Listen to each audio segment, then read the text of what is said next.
थार रेगिस्तान के बीचों बीच एक ऐसा गांव है जो सदियों पहले अचानक खामोश हो गया। आज इसे एक भुताहा शहर के नाम से जाना जाता है, एक ऐसी जगह जो अपनी किंवदंतियों में सांस लेती है। ये कहानी है कुलधरा की, एक ऐसे रहस्य की जिसने वक्त को भी अपने सवालों में उलझा रखा है। जरा सोच कर देखिए, एक पूरा का पूरा गांव जहां घर थे, बाजार थे, हंसी ठठाके थे, वो सब एक ही रात में यूं गायब हो गया जैसे कभी था ही नहीं। पीछे रह गए तो बस ये खामोश खंडहर जो न जाने कितनी ही अनकही कहानियां अपने अंदर दफन किए हुए हैं। तो सवाल यही है जो आज भी हर किसी को वहां खींच लाता है, आखिर कुलधरा के उन लोगों का हुआ क्या, वो कहां गए? चलिए आज इसी रहस्य की परतों को एक एक करके खोलने की कोशिश करते हैं। लेकिन इस सवाल का जवाब ढूंढने से पहले ये समझना जरूरी है कि कुलधरा आखिर था क्या। क्योंकि सच कहूं तो ये सिर्फ एक गांव नहीं था, ये रेगिस्तान के सीने पर बसा एक जीता जागता चमत्कार था। यहाँ जो पालीवाल ब्राह्मण रहते थे वो सिर्फ किसान नहीं थे, बल्कि कमाल के इंजीनियर और आर्किटेक्ट थे। मतलब सोचिए, उनकी प्लानिंग इतनी जबरदस्त थी कि उनके घर रेगिस्तान की भयंकर गर्मी में भी ठंडे रहते थे, बिना किसी एसी के। और पानी बचाने की उनकी तकनीक, वो तो इस सूखी धरती पर किसी वरदान से कम नहीं थी। 600 साल, सोच सकते हैं, कोई छोटा मोटा वक्त नहीं है ये। उन्होंने इस बंजर जमीन को अपना घर बनाया और यहाँ खूब तरक्की की। तो फिर अचानक ऐसा क्या हो गया कि उन्हें अपनी पीढ़ियों की बसाई इस जमीन को छोड़ना पड़ा? यहीं से कहानी एक बहुत ही नाटकीय मोड़ लेती है। तो जो सबसे मशहूर कहानी सुनाई जाती है, उसके मुताबिक इस पूरे पलायन की जड़ में था एक आदमी का लालच और एक पूरे समुदाय का आत्मसम्मान।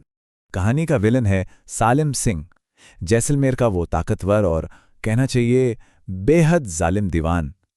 उसकी ताकत के आगे किसी की नहीं चलती थी और उसकी जिद ही रियासत का कानून हुआ करती थी। ये कोई शादी का प्रस्ताव नहीं था, ये एक सीधी साधी धमकी थी। सालिम सिंह ने पूरे गांव के सामने एक शर्त रख दी, या तो मुखिया की बेटी को उसे सौंप दो या फिर अंजाम भुगतने के लिए तैयार रहो। अब पालीवाल ब्राह्मणों के सामने एक ऐसा मुश्किल सवाल आ खड़ा हुआ था जिसका कोई आसान जवाब नहीं था। या तो वो अपना सम्मान बेच देते या फिर उस जमीन को हमेशा हमेशा के लिए छोड़ देते जिसे उनकी पीढ़ियों ने अपने खून पसीने से सींचा था। उन्होंने एक तीसरा ही रास्ता चुना, एक ऐसा रास्ता जिसने उन्हें इतिहास की किताबों में हमेशा के लिए दर्ज कर दिया। एक नहीं, दो नहीं, बल्कि कुलधरा और उसके आसपास के 83 गांव, मतलब हजारों लोग एक ही रात में अपने घर, अपना सब कुछ छोड़कर अंधेरे में कहीं खो गए। और ये सब इतनी खामोशी से हुआ कि सुबह तक किसी को कानों कान खबर तक नहीं लगी।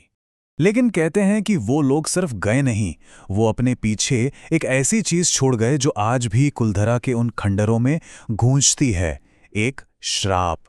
और कमाल की बात यह है कि ये श्राप सिर्फ एक कहानी नहीं लगता। पिछले 200 सालों में न जाने कितनी बार इस गांव को फिर से बसाने की कोशिशें हुईं, लेकिन हर बार नाकाम रहीं। जो लोग आज भी हिम्मत करके वहां जाते हैं, वो अक्सर अजीब अजीब बातें बताते हैं, जैसे खाली घरों से आती फुसफुसाहट की आवाजें, अचानक से हवा का ठंडा हो जाना और हर पल ये महसूस होना कि कोई है जो उन्हें देख रहा है।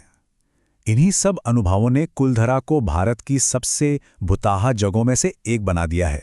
एक पैरानॉर्मल इन्वेस्टिगेटर ने तो एक बेहद डरा देने वाला अनुभव बताया।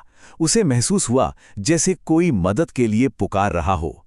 ये अनुभव एक अलग ही और ज्यादा दर्दनाक कहानी की तरफ इशारा करता है। क्या यहाँ कोई और भी गहरा राज दफन है? तो एक तरफ ये कहानियां हैं, श्राप है और आत्माएं हैं, लेकिन दूसरी तरफ है विज्ञान।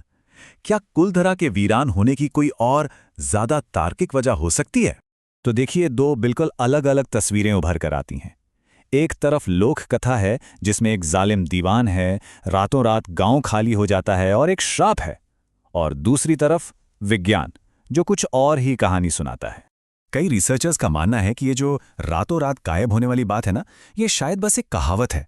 असल में हो सकता है कि लोगों ने धीरे धीरे, शायद कई सालों में किसी और वजह से इस जगह को छोड़ा हो। और इसकी वजहें वैज्ञानिक रिकॉर्ड्स में मिलती भी हैं। 1800 के दशक की शुरुआत में उस इलाके में बहुत भयंकर अकाल और सूखा पड़ा था।